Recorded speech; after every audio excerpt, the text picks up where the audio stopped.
bara lära vad som är äldre.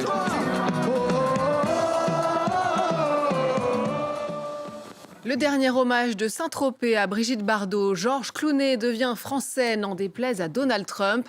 Et tout va bien, documentaire pour un autre regard sur l'immigration. C'est le programme de ce nouveau numéro de À l'affiche. Bienvenue à tous. On commence donc par les obsèques de Brigitte Bardot. L'actrice a été enterrée au cimetière marin de la petite ville de la Côte d'Azur où elle vivait depuis les années 60.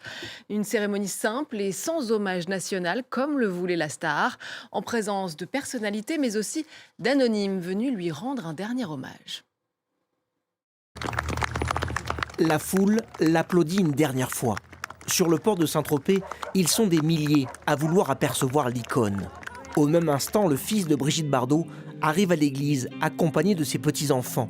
400 invités ont été autorisés à assister à l'office religieux.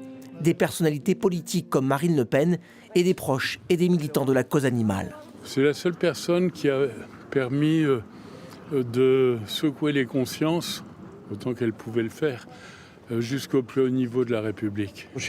C'était une icône pour la défense des animaux, pas seulement en France, mais vraiment partout dans le monde.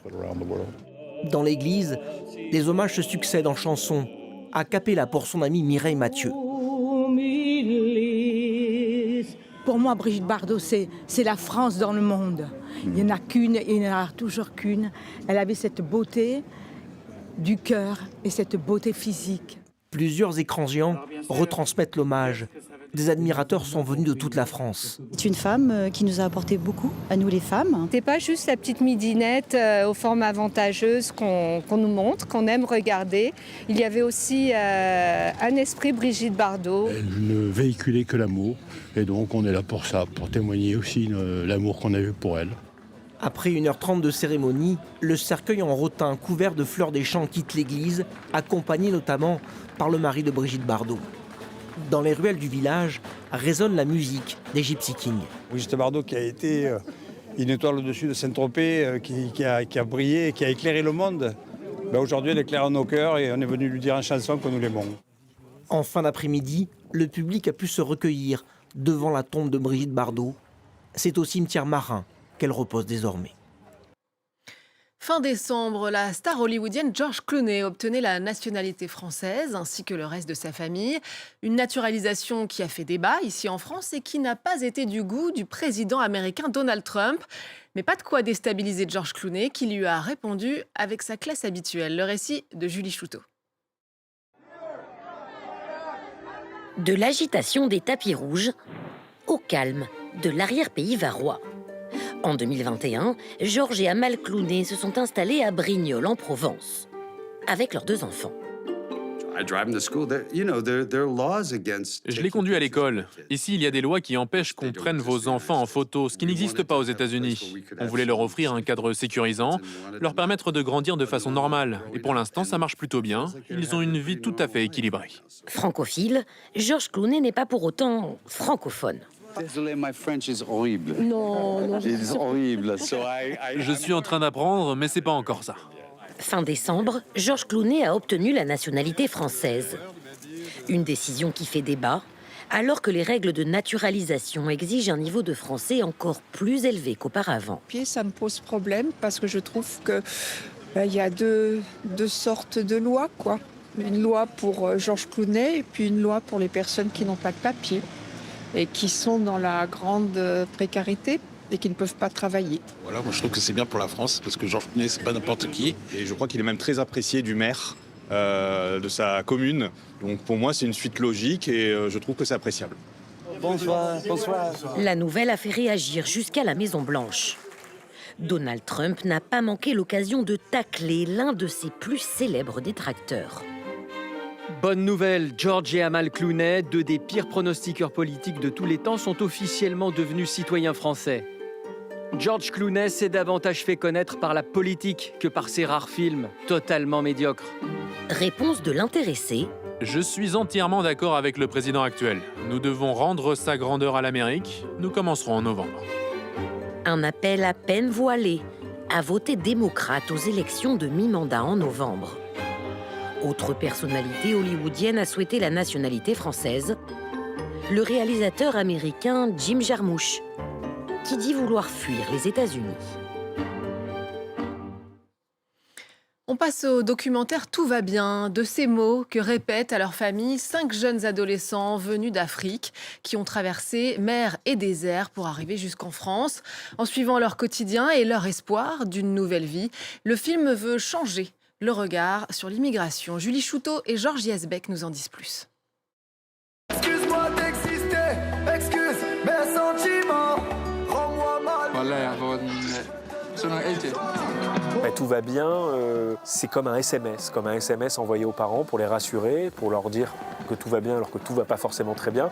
TVB, TKT, quoi, tout va bien, t'inquiète pas. Et on est parti du téléphone qui est un peu le 6e personnage du film, quoi. Les messages, les appels, l'unique lien entre ces 5 adolescents immigrés à Marseille et leur famille, restés au pays. Khalil Junior, Aminata et les frères Abdoulaye et Tidiane sont des mineurs isolés. Maintenant, pour le Zoukanta maintenant, mais aucun kramo fera quoi, ko kramo dîner, aucun takatana foyer de là quoi. Pour pouvoir aller à l'école, pour pouvoir être mis à l'abri et dormir dans un foyer, il faut qu'il soit reconnu mineur. Donc en fait, l'aide sociale à l'enfance va faire des évaluations, donc va interroger ces adolescents, va regarder et observer leur comportement, va parfois faire des tests osseux pour pouvoir évaluer l'âge de ces enfants. Car ils n'ont souvent pas de papier, pas de documents, ni de passeport qui peuvent prouver leur âge. La caméra de Thomas Ellis suit le quotidien de ces jeunes au plus près d'obstacles en réussite. Aminata Silla a réussi un parcours d'intégration remarquable. Les plans sont serrés, on a filmé au 50 mm parce que je voulais que le spectateur ait la sensation d'être à la place de ces adolescents. Et le film, il raconte, oui, certaines galères, comment on arrive à être placé, comment on trouve un patron, comment on arrive à l'école, comment on apprend le français. Mais il montre aussi des jeunes qui jouent au foot, qui rigolent entre amis, qui vivent, quoi. Et le film raconte l'adolescence.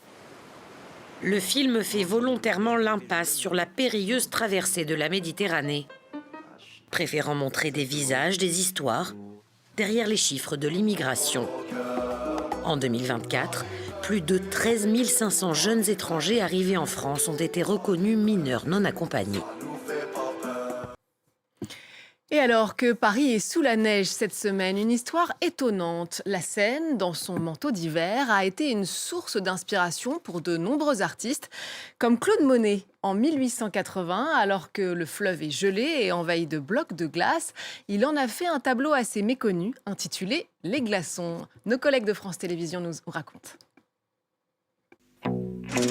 Quand on évoque Monet, on pense à un pique-nique, au soleil, À des coquelicots. à des plages normandes. Bref, Monet, c'est l'éternel été. Pourtant, l'hiver, avec son cortège de neige, de givre et de verglas, lui a inspiré certains de ses plus beaux tableaux. Dont Les glaçons, peints pendant l'hiver 1880 à Véteuil, dans le Val d'Oise. Une œuvre aujourd'hui exposée au musée d'Orsay. Claude Monet, 38 ans, est un jeune artiste fauché comme les blés. Ses toiles se vendent très mal et pour continuer à peindre, il doit quitter Paris. Son choix va se porter sur Véteuil, un village en bord de la Seine, à un coup de pinceau de la capitale. Claude Monet, quand il arrive à Véteuil, il loue une maison qui est sur le bord de la route de la Roche-Guyon. Il prend son matériel, il part à l'aventure, si je puis dire, parce qu'on est entouré ici de la Seine, des falaises de craie, des coteaux. Ce bonheur est de courte durée. La santé de Camille, sa femme et sa muse ne cessent de décliner. Elle meurt 1 an après leur installation. L'hiver pénètre dans le cœur de Monet. Il va bientôt s'abattre sur tout le nord du pays. Imaginons les bulletins météo de l'époque. Décembre 1879, un froid polaire, moins 24 degrés enregistrés à Paris, la Seine a même gelé. Aujourd'hui, les valeurs sont de nouveau positives, comme vous pouvez le constater. Mais attention, qui dit redout, dit aussi fond de la Seine qui va charrier pendant plusieurs jours ces gros blocs de glace. Aussi, il est fortement conseillé de mettre vos barques et vos bateaux à l'abri. Pour immortaliser ce dégel, Monet, au mépris du danger, embarque dans son bateau atelier. C'est une grosse barque en réalité. Il a fait apposer sur ce bateau une cabine en bois relativement grande dans laquelle il va pouvoir peindre, manger, dormir, se reposer. Il va naviguer tout simplement entre ces énormes glaçons qui flottent. Dans l'œuvre de Monet, les glaçons marquent un tournant. Pour la première fois, le peintre s'autorise une œuvre sans présence humaine. La seule chose qui l'intéresse désormais, c'est l'humeur de la nature. Une nature qu'il va peindre avec une toute nouvelle technique. Il va utiliser une touche horizontale pour l'eau, alors qu'à l'inverse, ces gros blocs de glace, on dit glaçons, mais c'est des gros blocs de glace, vont être peints avec une touche où on sent vraiment toute la matière. Avec les glaçons, déclinés 17 fois, Monet inaugure le principe des séries. Il y en aura d'autres, fameuses, les Meules, la cathédrale de Rouen et les célèbres nymphéas. Des nymphéas qui flottent sur le bassin de Giverny, comme les glaçons 20 ans plus tôt sur le lit de la Seine.